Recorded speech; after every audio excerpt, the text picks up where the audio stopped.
Hello, this is State Senator Dale Ryder, and welcome to another edition of the 2-Minute Drill. Today is Thursday, May 1st, and I'd like to spend a couple minutes talking with you about a couple of landmark events that we've seen happen here in this state. On Tuesday, Cook County State's Attorney Anita Alvarez issued subpoenas served on the Quinn administration to initiate an investigation of the governor's 4-year-old program known as the Neighborhood Recovery Initiative. That program, which beginning in the fall of 2010, dumped about $55 million into the Chicagoland area under the auspices of attempting to tamp down on the violence in some communities in the Chicagoland area, has been the subject of media investigations. It's been the subject of questions and criticisms from lawmakers like myself about where that money went and how that money was actually spent. Now the Cook County State's Attorney's Office has issued subpoenas for documents from the Quinn administration to see what laws, if any, may have been broken by the governor or his administration. Then just today, the U.S. Attorney's Office on the federal level initiated their own investigation of the Neighborhood Recovery Initiative.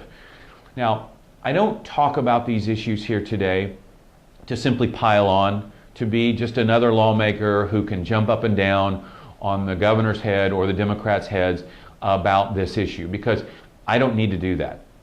No legislator needs to do that. This is going to be in the papers and on the radio and on the internet and on television for a long time to come.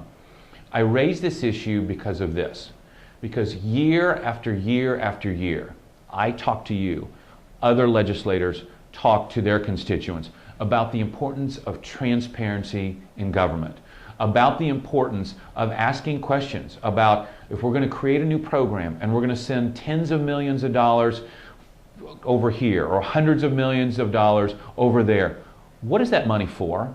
What's the purpose of that expenditure of the taxpayers' dollars? Who's going to receive that money? And what's their goal in spending that money?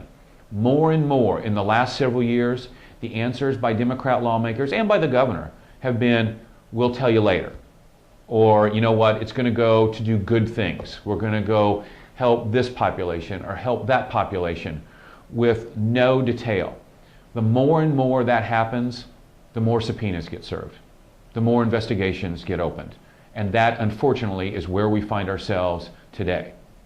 So the next time you see a proposal about transparency in government, about voting against a spending program, because there's no detail attached to the spending program about where the money is going to go or who is going to be served, let's remember this, because less transparency leads to ultimately more subpoenas and more investigations and more embarrassment for Illinois public officials and Illinois government.